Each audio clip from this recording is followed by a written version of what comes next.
Hello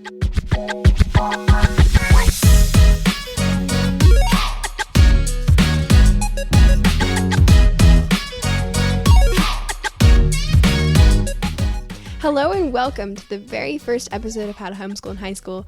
I'm so glad that you have joined us for this episode. If you are a high schooler looking to take back your education, this might be the podcast for you. I am here to encourage and inspire current homeschoolers and those who are pursuing it or just interested in what exactly it is. So episode 1 is going to be answering the question, what is homeschooling and why should you care about it? And honestly, it's a very scary topic to talk about because a lot of people have different opinions on what homeschooling is, what it isn't, what it should be. And that kind of is what I love about homeschooling, honestly, because it's so unique and personalized for each individual person. This is coming from me. This is my experience. This is my personal opinion and what my family has experienced and what my homeschool community has experienced as well. So you will hear a bunch of different things about what homeschooling is, and it's good, it's encouraged, because each person is made uniquely, and so their homeschooling experience is going to be different. But as for me, I've been homeschooled for 7 years, and I'm currently a junior in high school, so this is my experience, my interpretation of homeschooling. So yes, just keep that in mind as we go through this podcast episode. So to begin this topic, a basic explanation of what homeschooling is kind of in the name. And if you know nothing about it, I guess you can kind of infer this.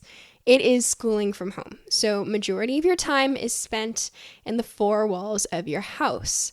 But I want to go a little bit more in depth than just that. And actually, I already talked about the first point I have on what homeschooling is. Homeschooling is unique. And what do I mean by that? Well, you can take classes that you're interested in. If you really like STEM, go deeper into science, technology, and math, maybe take a college course or an upper level course. You spend majority of your time around the subjects that you feel like you're going to build your future off of. So because your schedule is so much more open, you're able to do more of these things, which leads me very nicely into my next topic, which homeschooling is freeing. And I know a lot of people automatically don't equate homeschooling with freedom because you think, well, you're at home all the time. The only people you really get to see are your siblings or your parents. It sounds very restrictive, but while that can sometimes be the case, and most of the time you are at home with your siblings and your parents, it's not restricting whatsoever. Actually, it is freeing because you're just so much more flexible because you're not confined by the 9 to 5 hours of school. So your schedule is a lot more open. You're a lot more flexible. So if you have a really busy Tuesday per se, and you really can't fit any schoolwork in, don't worry about it. You just do double on Monday, maybe a little bit more extra on Wednesday. It really frees you up. And it frees you up to do dual enrollment classes.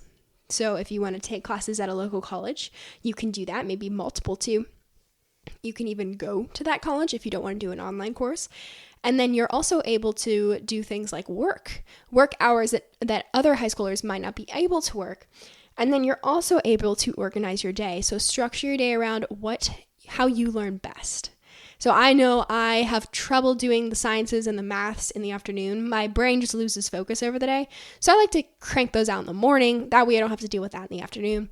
And I also know that around noon I get really slow. So I usually take a lunch break as soon as I get hungry. So that way I don't fall behind and lose time just dilly-dallying, doing other stuff like that. So that's just two examples of how I know I work. And that way I can structure my day to be more productive for me. Now that might be completely different for you, but that's the beauty of homeschooling. That's where the uniqueness ties in too, where you can just be yourself in every way when it comes to your schooling. And my third and final point on what homeschooling is homeschooling is possible. And I know that kind of sounds a little cheesy now that I'm saying it out loud, but it is possible. A lot of people automatically think, oh no, it's not impossible. It's impossible for my situation. I have this, that. And honestly, there are valid concerns out there of why you cannot homeschool. If you have a single parent who works or you have both parents who work and you're thinking, well, how does that work? Let me just tell you, with high school, it is extremely possible, especially in this day and age. And you might ask, how? Well, you can take online classes and you have the ability to teach yourself. As long as you have good curriculum that you can follow, maybe you're watching videos, you're researching things online, you're able to teach yourself pretty much. You're going to need your parents, obviously, for resources and obviously like test stuff. Like some online courses require a proctor when they're taking quizzes. So like things like that, small things like that. But you can also do it when they get home from work. You really can be flexible. Again, it's very freeing. You can be very flexible, and it is extremely possible for you to homeschool even if both your parents work. So that is also one of the things that many people think, oh, automatically, no, I can't homeschool. The second thing is surrounding sports, because, and honestly, like I said before, these are really valid questions. With sports, it is very possible for you to homeschool. And the number one way to avoid this kind of issue is just try out for your local high school team. Whether that be basketball, soccer, whatever, you can try out for their team and then play with them. I have a few friends who run track with the local high school and they love it. It's totally cool. And then you can also, the second thing you can do, which is what me and my sister do, is we play sports for our local co-op. So we don't attend this co-op, but they have a sports team and they open it up for those local homeschoolers as well who are not in their co-op. So that's really nice. And we live in a very rural part of the country, so I'm sure you will be able to find something like that around you. Just do some research. Ask if you have a homeschooled friend, ask them what they do. The next thing you may be wondering is what if you want to take AP courses? So upper level academic courses that you feel like will not be able to do at your home. Well, I'm going to say it again because I'm just going to hound this point as much as possible.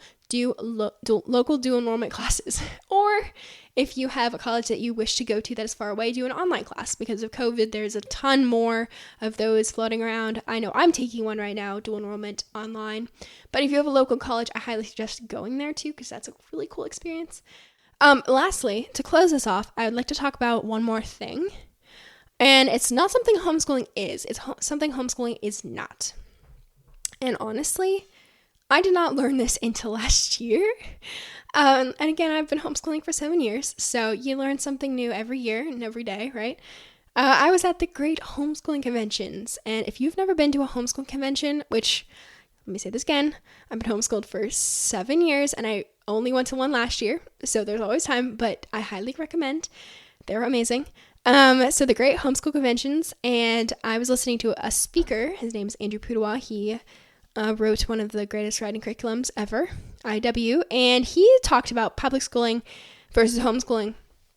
And he brought up this really great point. He said homeschooling is not public school from home. And honestly, I was kind of like, okay, yeah, I know that. But if you really think about it, he also went on to talk about how you structure your day, make sure that you're not copying them. And I hadn't noticed, I went to public school for the first, kindergarten through 4th grade. And I had copied, just by default, the structure of a public school day. And if you're coming from public school or were public schooled and now you're homeschooled, and you might find yourself doing the same thing that I was doing. And so this year I've been made a conscious effort to avoid that pattern of thinking. And that yet again, it's even more freeing because now I'm not saying, okay, from 9 to 10, I have to do all my math. And then from 10 to 11, I have to do all my science. No, if math takes me maybe all morning, sometimes math takes me all morning, that's totally cool. I'll just catch up in the afternoon. It's just lifted a burden off of me because I was constantly comparing my school day to what I thought the average high schooler was supposed to be. And honestly, I didn't really realize until last April that I can just be myself. It's okay. I learn differently, and there isn't a right or wrong way to learn. As long as I'm learning, that is the important thing. I will learn slower, quicker in some areas than other people, and there's not just this one perfect high school schedule. Everything is different.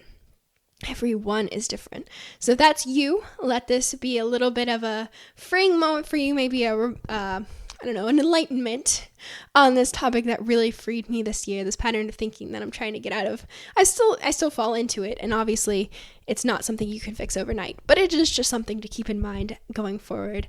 And I wanted to start the podcast off with that little tidbit of information, just so that we build us off in a good foundation, or we build a good foundation going forward.